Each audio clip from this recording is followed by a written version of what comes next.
We're very excited to welcome in our first uploader this evening. It's Frankie Peroni, who's from Westcliff-on-Sea. Frankie, thank you so much for being with us tonight.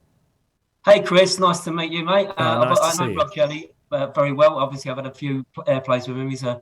He's championed my career. So, yeah, nice to meet you, Chris. It's nice to meet you too. But yeah, I know Rob is a huge fan, and I was excited to talk to you tonight and to play some of the music that you've been sending us. Just tell us about some of the things you've sent through in the past, though. I know you've had a number of tracks. Yeah, I mean, I really started off in during the first lockdown. Really, I mean, I wrote a song about camaraderie called "During the War." Yeah, bringing people together. You know, that camaraderie during the war, and I thought that felt like reminiscent of what we was going through at the time. So that was the first ever airplay I had on BBC Radio Essex. But from there, I've had other airplays on BBC Radio Kent and stuff like that when I've done featured artists on my tracks, like female singers. Awesome. So yeah, I think this will be my 9th upload and my 4th BBC interview. But I've never done one on Zoom. So normally I'm on the phone. So that means I can't have a cheeky beer, Chris. The Zoom is the way forward. This is like COVID in a way. It's like the classic days. Everything's on Zoom. I like it. I know, it's good. Now, I can see, because we are on Zoom, I can see that you've got an acoustic guitar in your background there. Yeah, that's in case anyone ever wants me to play live on BBC Radio. Oh, there you go, you see. Well, I'm going to ask you to give us a strum or two, because why not? We're here right now. And I'm a fellow... Right, let me tell you this. You may not know this, but I used to be a guitar teacher before I did this job. So I'm a big fan, and I know you're a proper player because you've got a capo on there, which means you must know what you're doing. Give us a strum on BBC Radio. Come on, my friend. I'll give you a little bit of one of my songs. Yeah, let's have it. I was alone with you. You didn't notice me. I didn't know what to do. Nervous and shy, but I can't catch you out. Feeling a butterfly high. You like the look of a bad boy. You like the danger and fun. But I wasn't part of your dream.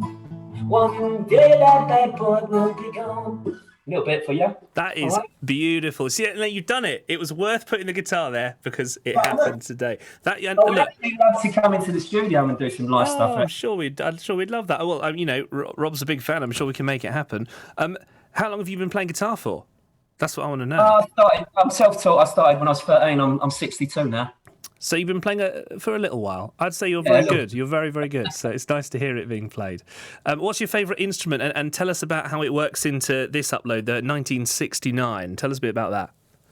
Well, my favourite instrument is obviously guitar, but yeah. I'm a songwriter. That's predominantly what I am. I mean, I've always been into music. I mean, in the early days, you have this dream you want to be a pop star and all that. But as you get older, you know, I'm predominantly a songwriter, and that's what I call myself. I love writing songs, and that's where it all lies with me, to be honest with you. You know, I've been writing since I was 13, and I've never stopped writing. Not that I write great songs all the time, because not all songwriters write great songs all the time. You only put the ones out. Exactly. You write. This is the Ed Sheeran philosophy. If you write 1,000 and put out the best one of them, and you think, well, it's got to be pretty good.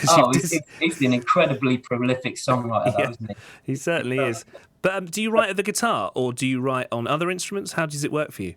Well, I mainly write on guitar, but I can write on keyboards as well, because I don't just write in one genre. I write anything that comes out. My taste in music is very eclectic. Yeah, that's nice though.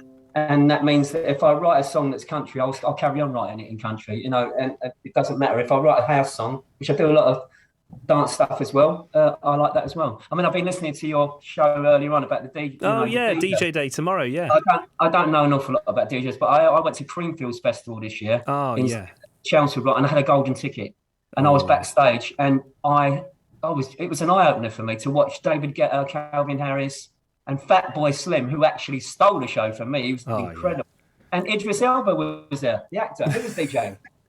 But I'm watching these guys, it's like an art. It's amazing, isn't it? And I just don't realise. Some people can DJ, and like I know that the snooker player Steve Davis is he does a lot of DJing, and you wouldn't imagine it, but actually he loves it. He loves playing the discs. He loves it. People love music, and you just all sorts of people, and I think that's amazing when they come together. I used to be a music retailer, and it's funny you mentioned him. He used to come to my store in Romford.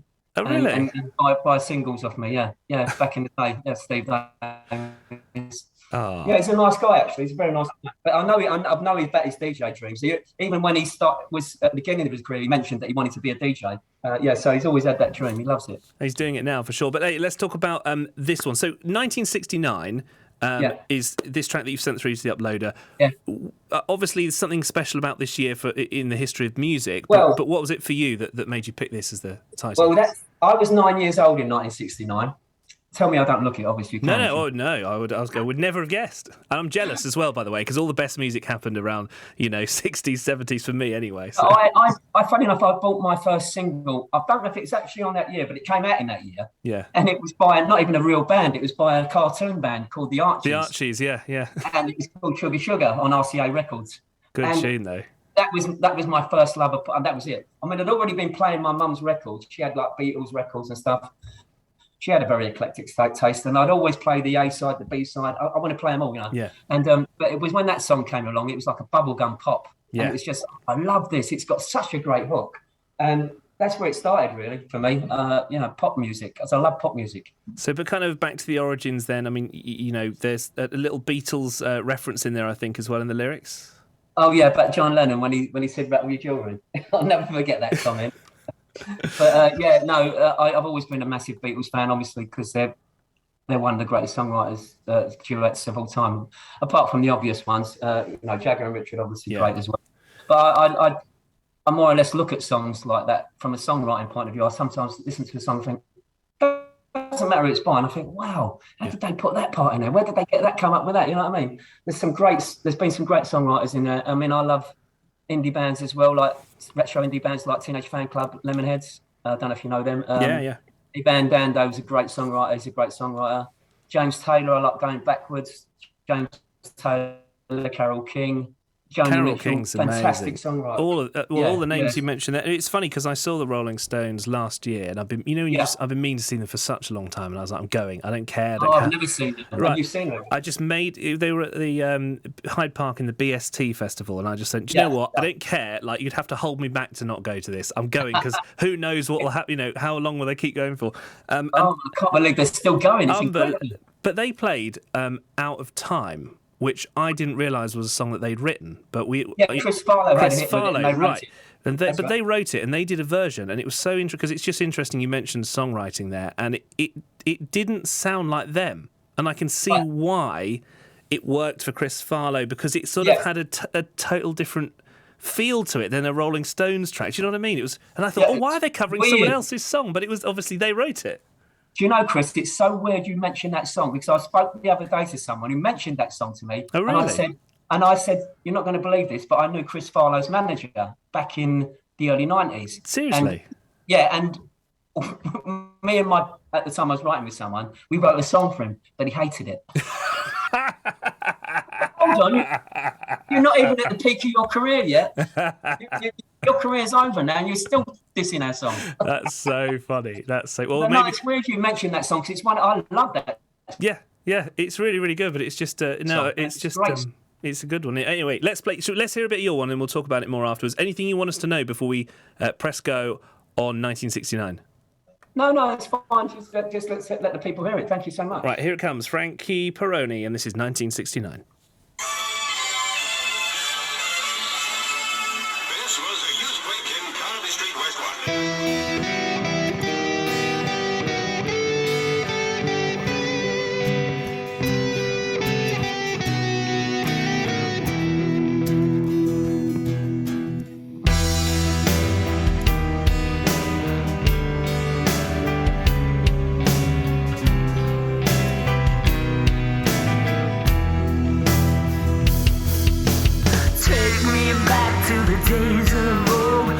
In the city and the joints we rode, love was just the freedom of your soul. Take me back to the place I'd been. I was only young, but I had this dream to pick up my guitar and make it scream. And Dylan sang a tambourine and played songs for me. Whiter shades of pale and yellow submarines. It was 1969 when I woke woke up in this dream.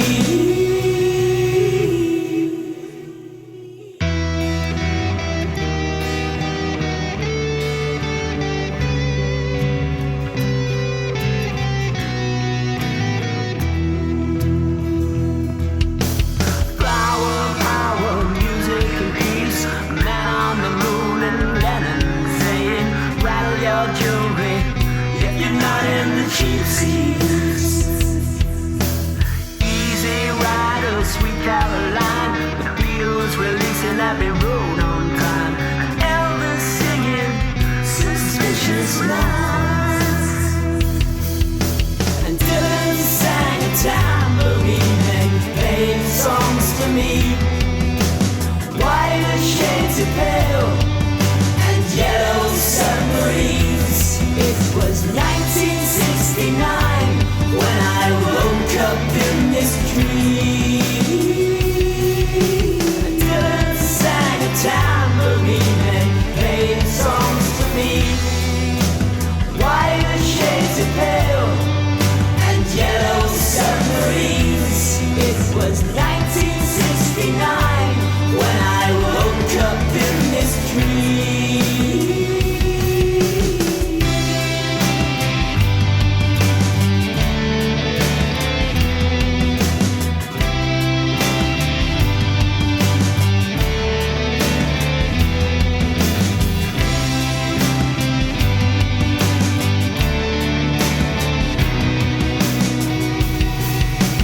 Dylan sang a tambourine and played songs for me. White shades of pale and yellow submarines. It was 1969 when I woke up in this dream.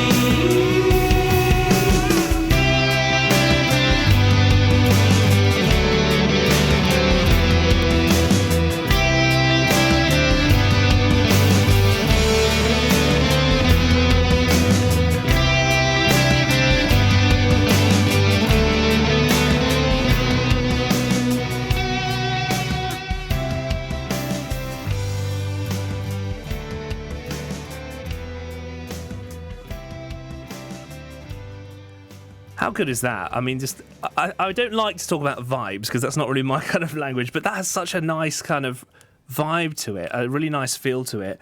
Yeah, it's retro-y. It's definitely got the retro sound. It's got that feel. It but has the Beatles chords. yeah, and that's what I like. I like that, but it doesn't sound like it's a Beatles tribute song. It's got its own kind of thing going on there. Talk us through a little bit about the process of coming up with that, and we talked about calling it 1969 and the origins of music and your love of kind of pop stuff. But in terms of the music that you decided to put into that, what was your inspiration? Well, was it that? All songs start differently. So with that actual particular song, it started with me just picking up the guitar and jamming. I thought, oh, this sounds a little bit Beatles type chordy type stuff. And then it's funny, I had a dream one night, and that's where it says in the song, and I woke up and it was 1969. I did have an actual dream. I thought, I'm going to write the song about 1969. So I wrote it from the dream. Oh, nice. And then the reminiscence of me buying my first single in 1969, all of that came to me. I mean, not everything's 1969, because obviously White Shade of Pale didn't come out in 1969. It came out in 1967 on Durham Records. But these, Mr. Tambourine Man and all that, which was a massive hit for the Byrds, even though it's a Bob Dylan song, all those things just came together nicely, just melded lovely for me on that song. Oh, and it's such a nice songs combo. come differently. Sometimes they come differently, and I write the lyrics and I think I've got much music for this. Everything comes differently in songs when you're writing songs, but yeah, I'm happy with it. Does it feel like you're cheating if you're writing songs in your dreams? Because then you wake up and you think, well, I've done the hard work already. I'll just write that one out. That's good though, isn't it? Sure. I've never thought of it as cheating, but I have woken up many a night at 3 o'clock in the morning and started writing lyrics down that came to me in my head. You know what I mean? Have you got a notebook by the bed? Because you must have. Yeah. No, it's on my phone. Oh, yeah. My phone, yeah, we're in the digital age. Yeah, I haven't caught up yet. I'm still retro. Now, tell us your plans then for this and also for future projects that you've got, because we're kind of hitting a new year now and everyone starts to look ahead. What are your plans? Well, I've just recorded, funny enough, or written for the first time 2 duets. I've never really duetted. I've had female vocalists feature on my tracks, but solely, but I've never actually duetted with female vocalists on track. And it's funny, I've got 2 tracks that have already been mixed, they're in the can, ready to go. And I know Rob mentioned them to me when he phoned me the other day. He said he's got these songs. So I'm hoping that I can persuade him, like, with a couple of texts. Yeah. Could you actually play one of these songs? So it'd be nice, because I like working with other people. And where I live now, Chris, it's really a great music scene in Westcliff and Southend. There's some great musicians here, and it reminds me of Camden Town in the early days when bands used to play in pubs, and you just go to a pub and you see a new band. That's what it's like living here. I've only lived here a year, but I've just got to meld myself into the social scene here, and I have, and it's brilliant here for music. I'm so happy I've moved here as a musician. It's brilliant. I'm glad to hear that the scene's good, because I suppose you never quite know what you're going to get when you're moving to a new place. But, being part of it, I guess, helps to grow it as well, which is nice. And so how do people find your tracks? I'm guessing you can get this anywhere you like. Oh, right. So I am a bona fide artist on Spotify, iTunes, everything, every streaming platform, including YouTube. There's a video of this on YouTube, actually, 1969. Oh, cool. And so I'm on all of those platforms, and this single will be literally coming out on those platforms within a week or so. But yeah, I've got an album out on there called A Lifetime of Song. It's just a question of where I am now with songwriting. Is I would really like to get to the next level where someone used one of my songs. Yeah. And made me a multi-millionaire. That would be good, wouldn't it? Yeah.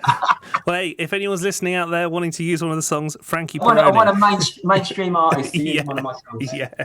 Well, you never know. That's the way it goes. Thank you for being on tonight, and thanks for sending us that through the uploader. And it's just really great to chat to a fellow music fan. It's been a pleasure. And it's been a pleasure, Chris. Thanks so much for having me on, mate. I do appreciate it. And nice to meet you as well. And you as well. And I'll poke Rob Jelly for you. Don't worry. Thanks, mate. All right. Take it easy. That was 1969, Frankie Peroni. Check out all the links on Spotify, online, YouTube. There's a video for that as well, as we mentioned.